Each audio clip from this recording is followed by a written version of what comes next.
السلام علیکم ورحمۃ اللہ وبرکاتہ۔ ان الحمد للہ نحمده ونستعینه ونستغفره ونعوذ باللہ من شرور انفسنا ومن سیئات اعمالنا من يهده الله فلا مضل له ومن يضلل فلا هادي له وأشهد أن لا إله إلا الله وحده لا شريك له وأشهد أن محمدا عبده ورسوله صلى الله عليه وآله وسلم أما بعد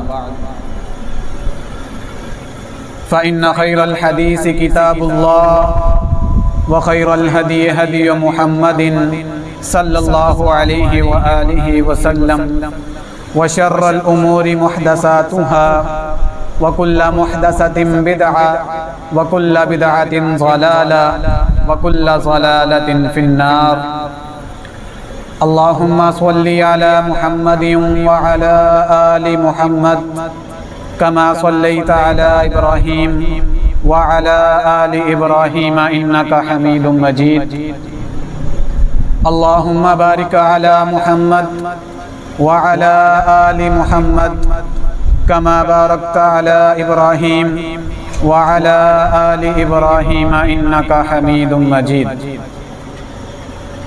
أعوذ بالله السميع العليم من الشيطان الرجيم من همزه ونفخه ونفسه بسم الله الرحمن الرحيم والفجر وليال عشر۔ تمام تر تعریفات، تسبیحات، تجمیدات، تحلیلات اللہ وحدہ لا شریک کی ذات کے لیے خاص ہیں، جو کائنات کا اکیلا مالک، مشکل کشا، حاجت روا ہے۔ انگنت لاعداد بے حد و بے شمار درود و سلام امام الانبیاء، امام اعظم، رہبر اعظم، قائد اعظم، امامنا فی الدنیا و امامنا فی الآخرہ جناب محمد الرسول اللہ صلی اللہ علیہ وآلہ وسلم کی ذات گرامی پر۔ حضرات ذی وقار، اللہ رب العزت سورۃ الفجر کی شروع کے اندر فرماتا ہے والفجر ولیال عشر، قسم ہے فجر کے وقت کی اور 10 راتوں کی۔ اللہ رب العزت فجر کی قسم کھا رہے ہیں، ولیال عشر اور 10 راتوں کی قسم کھا رہے ہیں۔ اس سے کیا معلوم ہوا؟ اللہ کسی عام چیز کی قسم نہیں اٹھاتے۔ اللہ رب العزت اگر فجر کی قسم اٹھا رہے ہیں تو فجر کا جو وقت ہے وہ بڑا بابرکت اور عظمت والا ہے۔ ولیال عشر، اور جن 10 راتوں کی اللہ رب العزت قسم اٹھا رہے ہیں، اس کا معنی کہ وہ بہت عظمت والی اور اللہ کے ہاں بہت مقرب راتیں ہیں۔ اب بات رہی کہ وہ کون سی راتیں ہیں۔ مفسرین لکھتے ہیں کہ اللہ رب العزت ذو الحجہ کی پہلی 10 راتوں کی قسم اٹھا رہے ہیں۔ ذو الحجہ جس ماہ کے اندر حج ہوتا ہے، جس ماہ کے اندر عید الاضحیٰ ہوتی ہے، جس ماہ کے اندر مسلمان قربانی کرتے ہیں، اس ماہ کی پہلی 10 راتیں وہ اتنی عظمت والی ہیں، جو پہلے 10 دن اور رات ہے کہ اللہ اس کی قسم اٹھا رہا ہے۔ ولیال عشر، وہ کتنے افضل ہیں۔ اس بارے میں اللہ کے نبی علیہ السلام کی ایک حدیث، اللہ کے نبی علیہ السلام نے فرمایا ان افضل ایام الدنیا ایام العشر، کہ لوگوں دنیا کے اندر جتنے دن اللہ نے بنائے، جتنے بھی دن گزر جائیں، وہ رمضان المبارک کے دن ہوں، وہ محرم الحرام کے دن ہوں، وہ کسی بھی مہینے کے دن ہوں، اللہ کو سب سے زیادہ دنیا کے دنوں کے اندر محبوب دن ذو الحجہ کے پہلے 10 دن ہیں۔ ایام العشر سب سے زیادہ افضل اعلیٰ عظمت والے جو دن ہیں وہ ذو الحجہ کے پہلے 10 دن ہیں۔ اب آپ سوچیں کہ یہ سوال ذہن میں آتا ہے کہ اتنی فضیلت کیوں؟ وجہ کیا ہے؟ اللہ اکبر۔ حافظ ابن حجر رحمہ اللہ تعالی فتح الباری میں فرماتے ہیں کہ ان دنوں کی فضیلت اور عظمت بالکل واضح ہے کہ اللہ نے ان کو کیوں ممتاز رکھا ہے، کیوں ان کی فضیلت رکھی ہے کہ ان 10 دنوں کے اندر تمام عبادات، امہات العبادات کا اجتماع ہے، تمام عبادات اکٹھی ہیں۔ کیا معنی؟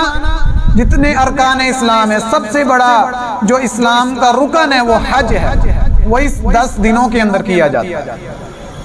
کہتے ہیں اس 10 دن کے اندر حج کیا جاتا ہے، اس کے بعد ان 10 دنوں کے اندر روزے رکھے جاتے ہیں، ان 10 دنوں کے اندر قربانی کی جاتی ہے 10ویں دن ذو الحجہ کے۔ تو اتنی عبادات ایک ساتھ جب اکٹھی ہو جائیں، امہات العبادات کا اجتماع ہو، تو ظاہری سی بات ہے کہ اللہ کو یہ کیوں نہ محبوب ہو۔ اللہ اکبر۔ نبی علیہ السلام کی حدیث، نبی علیہ السلام نے فرمایا، ابو داؤد کی حدیث ہے کہ اللہ رب العزت ان 10 دنوں سے بڑی محبت کرتے ہیں۔ جو شخص ان 10 دنوں کے اندر کوئی عمل کرتا ہے وہ اللہ کو بہت زیادہ محبوب ہوتا ہے۔ جو عمل ان دنوں میں کیا جائے، اللہ اکبر، وہ عام دنوں کی بنسبت اللہ کی ہاں سب سے زیادہ درجہ رکھتا ہے۔ صحابہ نے سوال کیا، یا رسول اللہ صلی اللہ علیہ وسلم، کیا جہاد اگر عام دنوں میں کیا ہو اس سے بھی زیادہ افضل ان دنوں میں عمل کرنا ہے؟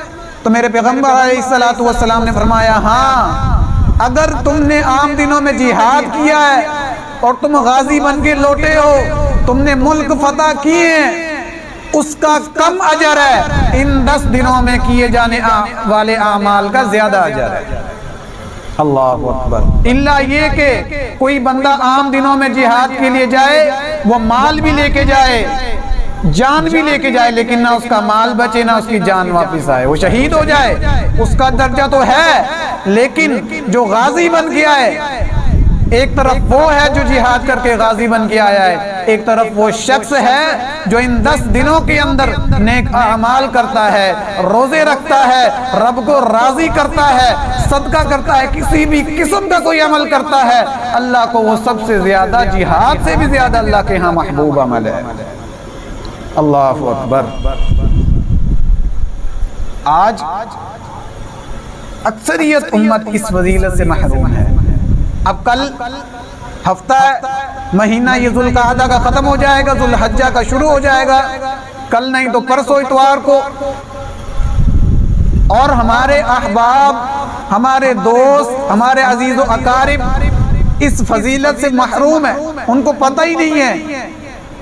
اس ماہ کی اتنی فضیلت ہے کہ شیخ الاسلام امام ابن تیمیہ رحمہ اللہ سے سوال کیا گیا کہ شیخ صاحب ہمیں یہ بتلائیں کہ رمضان المبارک کا آخری عشرہ زیادہ محبوب ہے اللہ کو اور زیادہ فضیلت والا ہے کہ ذو الحجہ کا پہلا عشرہ، پہلے دن، پہلی راتیں اللہ کو زیادہ محبوب اور افضل ہیں؟ اللہ اکبر۔ انہوں نے کیا خوبصورت جواب دیا، کہنے لگے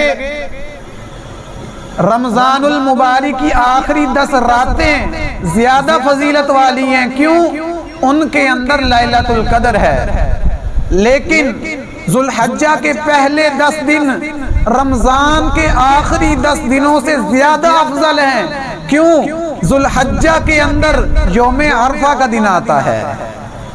اللہ اکبر۔ کیا پتا چلا کہ رمضان سے زیادہ افضل دن ذو الحجہ کے دن ہیں، جو اب اگلا مہینہ پرسوں یا کل شروع ہونے والا ہے۔ اور ہماری امت رمضان میں تو کثرت سے عبادات کریں گی، نمازوں کی پابندی کریں گی، ذکر اذکار کریں گے، لیکن ذو الحجہ کے مہینے میں منڈیوں میں گزار دیں گے، نہ نماز بھی جائے گی، فرض نماز سے بھی جائیں گے، جمعے بھی پڑھنے چھوڑ دیں گے، صبح منڈی کے لیے نکلتے ہیں، جمعے کے لیے جاتے نہیں ہیں، سارا دن منڈی کے اندر جانور خریدنے میں ٹائم ضائع کرتے ہیں۔ اِنَّا لِلَّهِ وَإِنَّا إِلَيْهِ رَاجِعُونَ۔ قربانی سے زیادہ فرض نماز ضروری ہے، جمعہ ضروری ہے، لوگ جمعہ چھوڑ کے چلے جاتے ہیں، منڈی جانا ہے۔ اِنَّا لِلَّهِ وَإِنَّا إِلَيْهِ رَاجِعُونَ۔ ان فضیلتوں سے محروم لوگوں کو کس نے رکھا؟ علم نہیں ہے، کبھی دین سیکھنے کی طرف آتے نہیں ہیں، ان کو معلوم تو ہو کہ یہ اس دن کی فضیلت کیا ہے، ان دنوں کی۔ اب آپ پوچھیں گے یوم عرفہ یہ کیا دن ہے، کیوں اس کی فضیلت ہے؟ یوم عرفہ کا وہ دن ہے جس دن اللہ نے مسلمانوں کے لیے دین کو مکمل کر دیا۔ قرآن مجید کی آیت نازل ہو گئی، الیوم اکملت لکم دینکم، کہ تمہارا دین مکمل کر دیا گیا۔ دین مکمل کب ہوا؟ یوم عرفہ کے دن۔ یوم عرفہ 9 ذو الحجہ کو کہتے ہیں۔ اللہ اکبر۔ یوم عرفہ، عرفات اس دن حاجی جو حج کے لیے جاتے ہیں بیت اللہ، وہ لوگ عرفات کے میدان کے اندر اکٹھے ہوتے ہیں، سارا دن وہاں کھڑے ہو کے دعائیں کرتے ہیں۔ سیدہ عائشہ فرماتی ہیں، صحیح مسلم کی حدیث ہے کہ اللہ رب العزت عام دنوں کے اندر اتنے لوگوں کو جہنم سے آزاد نہیں کرتے، نہ رمضان میں، نہ محرم میں، نہ عام کسی دن کی یا رات کے اندر۔ سب سے زیادہ جس دن اللہ اپنے بندوں کو جہنم سے آزاد کرتے ہیں وہ 9 ذو الحجہ کا دن ہے۔ اور ہم کیا کرتے ہیں 9 ذو الحجہ کو؟ عید سے ایک دن پہلے وہ سارا دن ہم منڈی میں گزارتے ہیں۔ اِنَّا لِلَّهِ وَإِنَّا إِلَيْهِ رَاجِعُونَ۔ اتنی بڑی فضیلت سے محروم جو غیر حاجی ہیں، ان کو چاہیے کہ اس دن اللہ کی عبادت میں گزاریں۔ 9 ذو الحجہ کا دن، اللہ کے نبی کا کیا طریقہ تھا اس ماہ کو گزارنے کا، ان پہلے 10 دنوں کو گزارنے کا؟ ابو داؤد کے اندر حدیث ہے، میرے پیغمبر علیہ السلام کا یہ طریقہ تھا، کان رسول اللہ صلی اللہ علیہ وآلہ وسلم یصوم 9 ذی الحجہ۔ اللہ کے رسول صلی اللہ علیہ وسلم ذو الحجہ کے پہلے 9 دن لگاتار 9 روزے رکھا کرتے تھے۔ یکم ذو الحجہ سے لے کر 9 ذو الحجہ تک لگاتار 9 روزے رکھتے تھے۔ اور 10ویں دن تو ویسے قربانی کا دن ہے، عید کا دن۔ اور آج ہم کیا کرتے ہیں؟ ہمیں پتہ ہی نہیں ہے فضیلت کا، علم ہی نہیں ہے۔ یہ دن تو رمضان سے زیادہ افضل والے ہیں۔ اللہ اکبر۔ اور ہم انہیں ویسے ہی ضائع کر بیٹھتے ہیں۔ اللہ، یوم عرفہ چلیں، آپ کہتے ہیں ہم سے 9 دن کا روزہ نہیں رکھا جاتا، بڑی شدید گرمی ہے۔ اللہ کے رسول تو 9 کے 9 روزے رکھتے تھے، لیکن امت کو کہتے تھے کہ لوگو اگر تم 9 دن کے روزے نہیں رکھ سکتے تو کم از کم 1 روزہ اس دن کا رکھنا 9 ذو الحجہ کا۔ کیوں؟ سیدہ عائشہ فرماتی ہیں، نبی علیہ السلام نے فرمایا، اللہ اکبر، کتنی فضیلت۔ ان عائشہ رضی اللہ تعالی عنہا قالت کان رسول اللہ صلی اللہ علیہ وآلہ وسلم یقول صیام یوم عرفہ کصیام 1000 یوم۔ اللہ کے نبی علیہ السلام کی حدیث ہے، سیدہ عائشہ فرماتی ہیں 9 ذو الحجہ کا 1 روزہ، 9 ذو الحجہ کا 1 روزہ، میرے نبی علیہ السلام نے فرمایا صیام یوم عرفہ کا صیام 1000 یوم۔ 1 روزہ جو بندہ 9 ذو الحجہ کا رکھے گا اس کو 1000 روزوں کا اجر دیا جائے گا۔ 1 روزہ، صرف 1 روزہ۔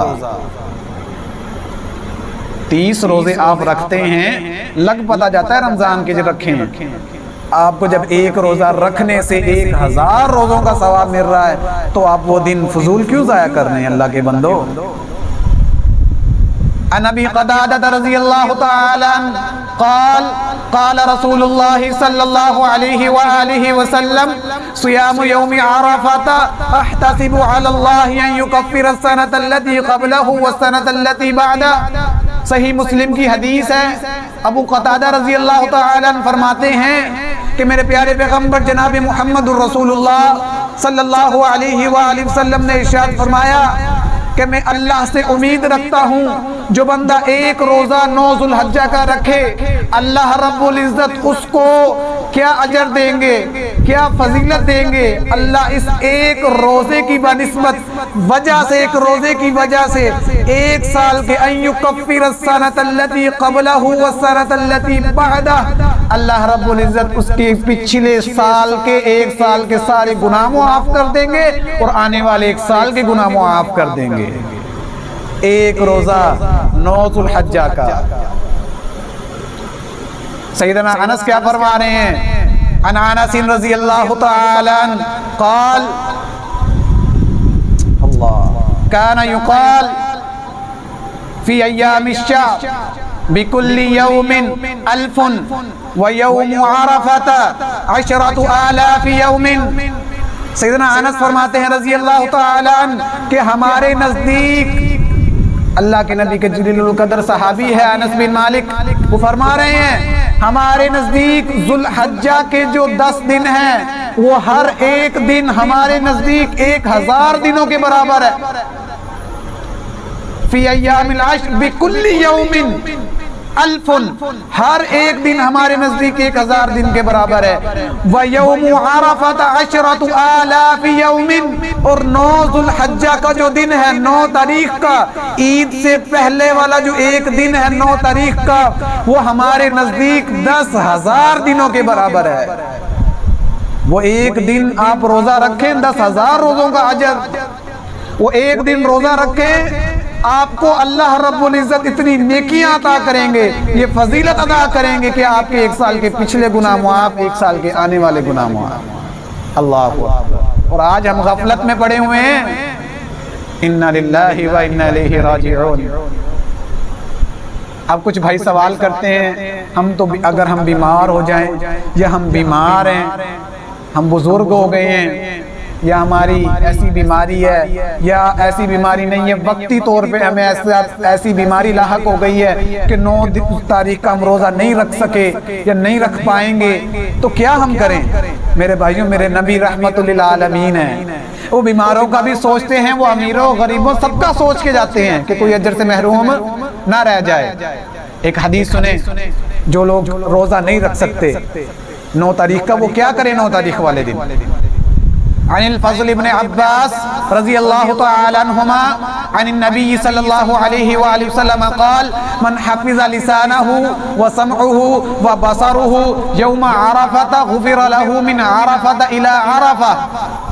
فضل بن عباس رضی اللہ تعالی عنہما فرماتے ہیں کہ میرے نبی علیہ السلام نے فرمایا جو بندہ 9 تاریخ کے دن، جو 9 ذو الحجہ کو اپنی آنکھوں کی حفاظت کر لے، آنکھوں سے کوئی غلط چیز نہیں دیکھنی، فحاشی نہیں دیکھنی، دیکھنا کیا ہے؟ رب کا قرآن کی تلاوت کر کے دیکھنی ہے، ماں باپ کا چہرہ محبت سے دیکھنا ہے، اور جو بندہ اپنی زبان کی حفاظت کر لے، گالی نہیں بکنی، گانے نہیں گانے، کسی کو برا بھلا نہیں کہنا، بد اخلاقی نہیں کرنی، زبان سے کیا کرنا ہے؟ رب کا ذکر کرنا ہے۔ اور جو بندہ اپنے کانوں کی حفاظت کر لے، 3 کام کرے، کانوں کی حفاظت کرے، گانے نہ سنے، رب کی تلاوت سنے، رب کے قرآن سنے، محبوب اللہ کا جو کلام ہے اس کی تلاوت سنے، اس کی تلاوت کرے، آنکھوں سے قرآن کو دیکھے، اللہ رب العزت فرماتے ہیں اللہ اکبر، اے میرے بندے 3 کام کرنا تیرا کام ہے، تجھے 1 سال کے گناہوں کا کفارہ دینا میرا کام ہے۔ روزہ رکھیں گے تو پچھلے سال کے بھی گناہ معاف ہوں گے، آنے والے سال کے بھی۔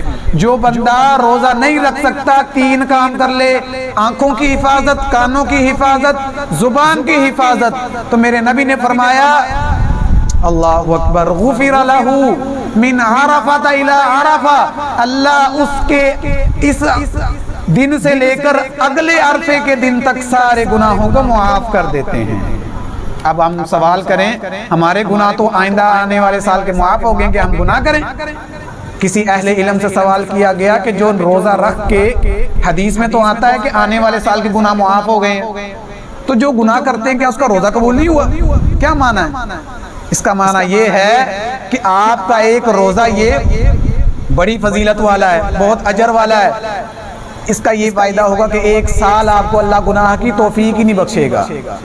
اگر گناہ کر بیٹھتے ہیں تو اللہ مرنے سے پہلے آپ کو توبہ کی نصیحت دے دے گا, توبہ نصیب کر دے گا. اس روزے کا یہ فائدہ ہوگا. اللہ اکبر. اور ان ایام میں کیا کرنا ہے؟ ہم نے روزہ رکھنا ہے. جو نہیں رکھ سکتے, بیمار ہیں, وہ اپنی آنکھوں کی, کانوں کی, زبان کی حفاظت کریں. اور جو روزہ رکھیں وہ بھی اپنے کانوں اور آنکھوں کی اور زبان کی حفاظت کریں. روزے کو ضائع نہ کریں. منڈیوں میں جا کے نمازیں ضائع کر کے جائیں, جانور خریدیں, لیکن صحابہ کرام بھی خریدتے تھے. وہ تو عبادات کو ضائع نہیں کرتے تھے, وہ نمازوں کو تو نہیں ضائع کرتے تھے. تو اس چیز کا خیال رکھیں. اور ان دنوں میں کیا کرنا ہے؟ مسند احمد کی حدیث ہے, عبداللہ بن عباس فرماتے ہیں کہ نبی علیہ السلام نے فرمایا ان دنوں میں کیے گئے اعمال اللہ کو بڑے محبوب ہیں. اللہ فرماتا ہے قرآن مجید کے اندر, سورہ حج ہے, وَيَذْكُرُ اسْمَ اللَّهِ فِي أَيَّامٍ مَّعْلُومَاتٍ, یہ چند دنوں کے اندر مجھے کثرت سے یاد کیا کرو. چند دن, 10 دن, ان ذو الحجہ کے 10 دنوں کے اندر اللہ فرماتا ہے میرے نام کو کثرت سے یاد کیا کرو. میرے پیغمبر نے فرمایا ان 10 دنوں کے اندر 4 کلمات کثرت سے پڑھنے ہیں آپ لوگوں نے. وہ کون سے؟ سبحان اللہ, الحمدللہ, لا الہ الا اللہ, اللہ اکبر. یہ 4 جملے آپ نے کثرت سے اٹھتے بیٹھتے چلتے پھرتے پڑھنے ہیں. ان کا کیا فائدہ ہوگا؟ ان کے 2 فائدے ہوں گے. ایک, اللہ رب العزت آپ کے گناہوں کو ایسے جھاڑ دیں گے جیسے ایک درخت سے سوکھے پتے جھڑ جاتے ہیں. دوسرا فائدہ, اللہ آپ کو جہنم سے دور کر کے جہنم سے اتنا دور کریں گے کہ آپ جنت کے اتنا قریب ہو جائیں گے, اس کے راستے پہ چل پڑیں گے ان کلمات کو پڑھنے سے. تو کثرت سے ان 10 دنوں میں آپ نے یہ کلمات پڑھنے ہیں. صرف 4 کلمات ہیں, سب کو آتے ہیں. سبحان اللہ, الحمدللہ, لا الہ الا اللہ, اللہ اکبر. ان 10 دنوں میں اس کی پابندی کرنی ہے. اور ایک بات یاد رہے, بعض حضرات سوال کرتے ہیں کہ ہم یوم عرفہ کا روزہ کس دن رکھیں, سعودیہ کے مطابق رکھیں یا اپنے مطابق. یہ الجھن, یہ تذبذب کا شکار لوگ انٹرنیٹ کی وجہ سے ہوئے, ٹیلی ویژن کی وجہ سے ہوئے. جی کیوں؟ انٹرنیٹ سے پتہ لگا جی سعودی عرب ہم سے 1 دن آگے ہے. ہم سمجھتے ہیں جی یوم عرفہ جس دن وہاں حج ہوگا, ہماری یہاں 8 تاریخ ہے تو ہم اس دن روزہ رکھیں گے جس دن ادھر ہوگا. 8 کا لوگ رکھ کے بیٹھ جاتے ہیں, یا 8 کا رکھ لیتے ہیں یا 9 کا رکھ لیتے ہیں. غلط. مجھے بتائے 100 سال پہلے جب انٹرنیٹ نہیں تھا, کیا جو لوگ اپنے اپنے ملک کے مطابق رکھتے تھے وہ غلط کرتے تھے؟ ان کو کیا پتا سعودی عرب 1 دن آگے یا 1 دن پیچھے ہے. بعض ایسے یورپ کے ممالک ہیں جو سعودی عرب سے بھی 1 دن پہلے ہیں. مطلب جس دن سعودی عرب میں حج ہوتا ہے 9 تاریخ ہوتی ہے, اس دن ان کی عید ہوتی ہے, کیا وہ عید والے دن روزہ رکھیں گے؟ عقل کی بات ہے. جب آپ نمازیں اپنے ملک کے مطابق رکھ رہے ہیں, پڑھ رہے ہیں, روزے رکھ رہے ہیں اپنے ملک کے مطابق, سارے معاملات اپنے ملک کے مطابق ہیں, تو 9 تاریخ کا روزہ آپ سعودیہ کے مطابق کیوں رکھتے ہیں؟ 8 اور 9 کا نہیں رکھنا, یا رکھنے ہیں تو میرے نبی کی طرح کان رسول اللہ صلی اللہ علیہ وسلم یصوم 9 ذی الحجہ, 9 کے 9 روزے لگاتار رکھو. نہیں رکھ سکتے تو صرف اپنے ملک کے مطابق 9 تاریخ کا روزہ رکھو. صرف کسی کی فضیلت ہے یہ کیا کہ 8 کا بھی رکھ لیں ان کے مطابق بھی, ان کے مطابق, تو ان کے مطابق نماز بھی پڑھا کرو. ابھی وہاں تو صبح ہو رہی ہے, نہ جمعہ پڑھنے آؤ, عصر ٹائم آ جانا جمعہ پڑھنے کے لیے. تو اپنے ملک کے مطابق ہی کام کرنا. آگے چلیے, یہ تھے ان دنوں میں کرنے والے کام. ان دنوں سے پہلے ہم نے کیا کرنا ہے؟ ان دنوں سے پہلے کیا کرنا ہے؟ جو بھائی قربانی کا تو ارادہ رکھتے ہیں, جنہوں نے قربانی کرنی ہے, آج 28 ذی القعدہ ہے, کل 29 ہے, کل مغرب سے پہلے وہ بھائی کیا کریں؟ اللہ کے نبی علیہ السلام کی حدیث ہے صحیح مسلم کے اندر, فَلَا يَأْخُذَنَّ مِنْ شَعْرِهِ وَلَا مِنْ أَظْفَارِهِ شَيْئًا حَتَّى يُزَاحِيَ. نبی علیہ السلام نے فرمایا جو بندہ قربانی کا ارادہ رکھتا ہے, قربانی کرنی ہے اس نے, وہ بندہ نہ اپنے جسم کا کوئی بال کاٹے, کسی قسم کا, نہ جسم کا, نہ سر کا, نہ مونچھوں کا, نہ داڑھی کا, اور نہ ہی کوئی ناخن کاٹے, یہاں تک کہ وہ قربانی کر لے. کل تک اپنی حجامت, اپنے بال, جسم کے ناخن وغیرہ کاٹ لیں مغرب سے پہلے. پہلی بات تو یہ. دوسری بات, جو لوگ قربانی کی استطاعت نہیں رکھتے وہ کیا کریں؟ عبداللہ بن عمر بن عاص رضی اللہ تعالی عنہ فرماتے ہیں, ابو داؤد کی حدیث ہے, ایک شخص آیا اللہ کے رسول کے پاس، وہ کہنے لگا میں تو استطاعت نہیں رکھتا، میں کیا کروں؟ آپ علیہ السلام نے فرمایا تم 10 تاریخ کو 10 عید والے دن عید کی نماز کے بعد بال اور ناخن کاٹ لینا، اللہ تمہیں یہی قربانی کا ثواب دے دیں گے۔ یہ ہے رحمت للعالمین کہ میرے غریب صحابہ امیروں سے پیچھے نہ رہ جائیں۔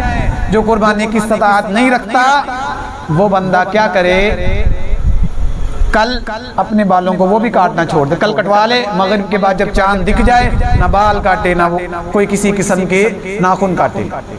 لیکن جو بندہ قربانی کی استطاعت رکھتا ہے لیکن قربانی نہیں کرتا، میرے پیغمبر نے فرمایا ایسا بدبخت شخص ہماری عیدگاہ کے قریب بھی نہ آئے، نماز تو دور پڑھنے کی بات، نفرت کا اظہار کیا، پیسے ہیں قربانی نہیں کر رہا، لیکن اس کی بڑی وعید ہے۔ ایک وہ بندہ غریب ہے ہی نہیں، پیسے ہی نہیں ہے کر سکے، گھر کا پورا ہو جائے بڑی بات ہے، یہ اس کے لیے حکم ہے۔ اب یہاں مسئلہ ذرا غور کریں، کچھ لوگ ہوتے ہیں 10 دن تو بال نہیں کٹواتے، آخر میں کیا کرتے ہیں عید کی نماز پڑھ کے آتے ہیں بال کٹوا دیتے ہیں، نہیں، غلط کرتے ہیں۔ جو قربانی کا جن کے پاس قربانی ہے، بکرا ہے، گائے ہے، اونٹ ہے، حدیث میں ہے فَلَا يَأْخُذَنَّ مِن شَعْرِهِ وَلَا مِنْ أَصْفَارِهِ شَيْئًا حَتَّى يُضَحِّيَ، جب تک وہ قربانی کے جانور پر چھری نہ پھیر لیں تب تک آپ نے بال یا ناخن نہیں کاٹنے۔ کچھ لوگ ہوتے ہیں 9 دن 10 دن کچھ نہیں کاٹیں گے، عید کی نماز پڑھ کے آئیں گے ناخن کاٹ لیں گے، ہمیں بڑی الجھن ہو رہی ہے۔ اللہ کے بندو تم نے غلط کیا، حدیث کی مخالفت کی۔ جب تک تمہارا جانور نہ ذبح جائے، وہ عید کے دوسرے دن ذبح ہو، وہ تیسرے دن ذبح ہو، وہ شام کو ذبح ہو، وہ دوپہر میں ذبح ہو، جانور ذبح کرنے کے بعد ناخن اور بال کاٹنے، اس کو یاد رکھیں۔ کچھ لوگ ہوتے ہیں عید کی نماز پڑھتے آتے ہی کاٹ دیتے ہیں۔ عید کی نماز پڑھ کے آ کے وہ کاٹے گا جس نے قربانی نہیں کرنی، جس کے پاس قربانی ہے ہی نہیں۔ ٹھیک ہو گیا؟ اگلی بات، کوئی بندہ نہاتے ہوئے کسی کا بال ٹوٹ جائے، مالش کرتے ہوئے بال ٹوٹ جائے، چوٹ لگی ناخن ٹوٹ گیا، تو وہ کیا کرے؟ تو اس میں کوئی حرج والی بات نہیں، اس نے جان بوجھ کے نہیں توڑا، نہاتے ہوئے ٹوٹ جائے کوئی حرج نہیں، مالش کرتے ہوئے بالوں کی ٹوٹ جائے کوئی حرج نہیں، ارادتاً جان بوجھ کے بال نہیں توڑنے، ناخن نہیں توڑنے۔ اب سوال پیدا ہوتا ہے جو بندہ جان بوجھ کے توڑ لے وہ کیا کرے؟ کیا اس کی قربانی ضائع ہو جائے گی؟ ہمارے یہاں مشہور ہے کہ جو بندہ جان بوجھ کے ناخن کاٹ لے گا نا یا بال کٹوا دے گا، اس کی قربانی ضائع۔ بھائی تیرا لاکھ کا جانور ضائع ہو گیا، کوئی تو تیری قربانی نہیں ہے۔ وہ اللہ کے بندو لوگوں کو مشکل میں کیوں ڈال رہے ہو؟ عسروا ولا تعسروا، آسانیاں پھیلاؤ، مصیبت میں نہ لوگوں کو ڈالو۔ نہیں، شیخ صالح العثیمین رحمہ اللہ فرماتے ہیں اس نے گناہ تو کیا ہے، اگر اس نے جان بوجھ کے، ایک ہوتا ہے انجانے میں، جان بوجھ کے بال کٹوا لیے اور اس نے قربانی بھی کرنی ہے، اپنی مونچھیں کٹوا لی، ناخن کاٹ لیے جان بوجھ کے، لیکن اس نے گناہ تو کر لیا، وہ اللہ سے استغفار کرے، توبہ کرے، اس کی قربانی ضائع نہیں ہوئی۔ گناہ کیا ہے، حدیث کی مخالفت کی ہے، وہ اللہ سے توبہ کرے اور آئندہ ایسا کبھی نہ کرے، لیکن اس کی قربانی ضائع نہیں ہوگی۔ اس مسئلے کو یاد کر لیں اچھے طریقے سے۔ اور ایک لوگ سوال اکثر کرتے ہیں، آخری بات، کہ کیا قربانی کے جانور میں عقیقہ ہو جاتا ہے؟ اکثر لوگوں کا سوال ہوتا ہے۔ ہم کسی کے پابند نہیں ہیں، کسی عالم کی بات، کسی مفتی کی بات، ہم رسول اللہ صلی اللہ علیہ وسلم کے امتی ہیں، کلمہ ہم نے رسول اللہ کا پڑھا ہے صلی اللہ علیہ وسلم، انہی کی بات ہمارے لیے قابل عمل ہے، قابل قبول ہے۔ اب حدیث سے پوچھتے ہیں کیا ہم کسی گائے کے اندر حصے لے کے عقیقہ کر سکتے ہیں؟ جیسے ایک بندہ ہے، اس کے 2 بیٹے ہیں، ایک بیٹی ہے، یا صرف 2 بیٹے ہیں، وہ ایک گائے لیتا ہے، اس میں 7 حصے ہیں، وہ کہتا ہے کہ 2 حصے ایک بیٹے کے، 2 حصے ایک بیٹے کے عقیقے کے، ایک حصہ میری ایک بیٹی کا، 5 حصے عقیقے کے ہو گئے ہیں، اور جو 2 حصے بچ گئے ہیں گائے میں سے وہ میری قربانی کے۔ کچھ کہتے ہیں بھائی جائز ہے، کر سکتے ہیں، کوئی مسئلہ نہیں۔ آئیے ہم حدیث دیکھتے ہیں، سنن الکبریٰ للبہقی ہے، جلد نمبر 9 ہے، صفحہ نمبر 301 ہے، حدیث نمبر 19280 19280۔ عبد الرحمن بن ابو بکر رضی اللہ تعالی عنہ سیدنا ابو بکر صدیق کے بیٹے ہیں، ان کے گھر بیٹا پیدا ہوا، بڑے خوش ہوئے، کافی عرصے بعد بیٹا پیدا ہوا، وہ کہنے لگے کہ میں اپنے بیٹے کے عقیقے کے اوپر اونٹ ذبح کروں گا. اونٹ کتنا بڑا جانور ہے, پورا اونٹ اپنے بیٹے کے لیے, 7 حصے, ایک دو نہیں, پورا اونٹ.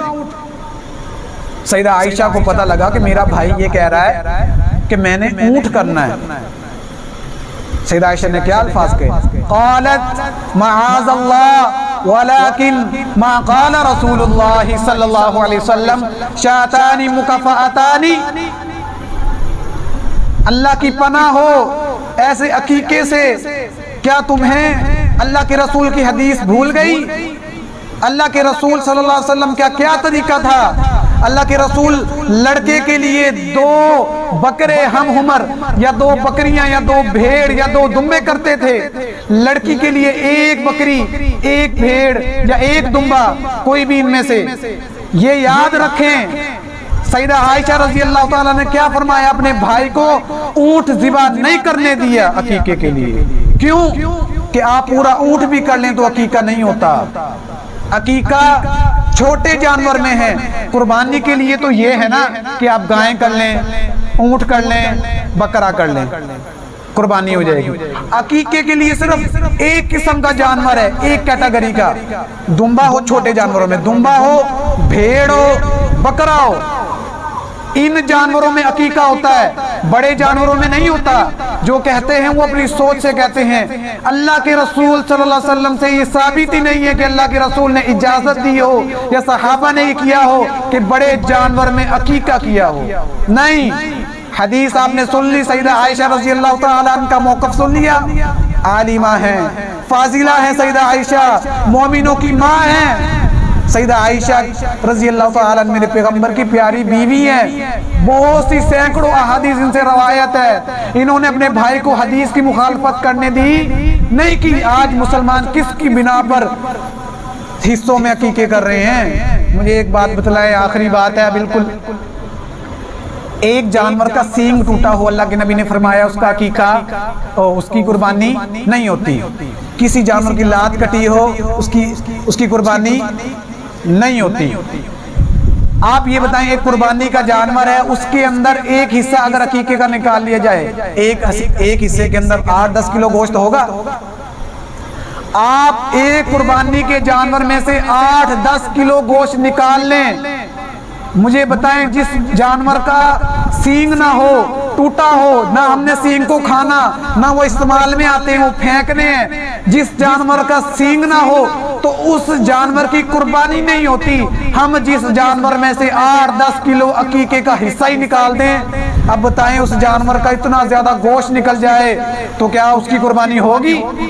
کیسے ہوگی جب ہم نے وہ قربانی کا ہے ہی نہیں حصہ اس کے اندر, تو اس کا آدھا حصہ تو عقیقے کا ہے, تو کیسے ہو سکتی ہے؟ جس کی ایک ٹانگ ٹوٹی ہو وہ قربانی پہ نہیں لگتا, جس کا 8-10 کلو کا گوشت ہم عقیقے کے لیے نکال دیں, اس کی قربانی کیسے ہوگی؟ تو میرے بھائی, قرآن اور حدیث پر عمل کریں. کسی کی بات, نہ میری بات, نہ میرے والد صاحب کی بات, نہ میرے دادا کی بات, نہ آپ کی بات. صرف بات ہے جو ماننی ہے, سن کے سر جھکانا ہے. سمعنا و اطعنا جن کی بات پر کرنا ہے. وہ کائنات میں ایک ہی ہستی ہیں, وہ جناب محمد الرسول اللہ صلی اللہ علیہ وآلہ وسلم کی ہستی ہیں. سیدہ عائشہ فرماتی ہیں میرے نبی کا یہ طریقہ ہے کہ لڑکے کے لیے 2 بکریاں ہم عمر یا 2 بکرے کیے جائیں, لڑکی ہو اس کے لیے 1 بکری یا بکرا کیا جائے. تو یہ سنت طریقہ ہے. اللہ سے دعا ہے اللہ تعالی ہمیں قرآن و حدیث پر عمل کی توفیق عطا فرمائے. ہمارے عقیدوں کے اندر, ہمارے عمل کے اندر وہی بات جھلکے, وہی تعلیم جھلکے جو رسول اللہ صلی اللہ علیہ وسلم نے ہمارے لیے دنیا میں چھوڑ کے گئے ہیں. آمین. وآخر دعوا ان الحمدللہ رب العالمین.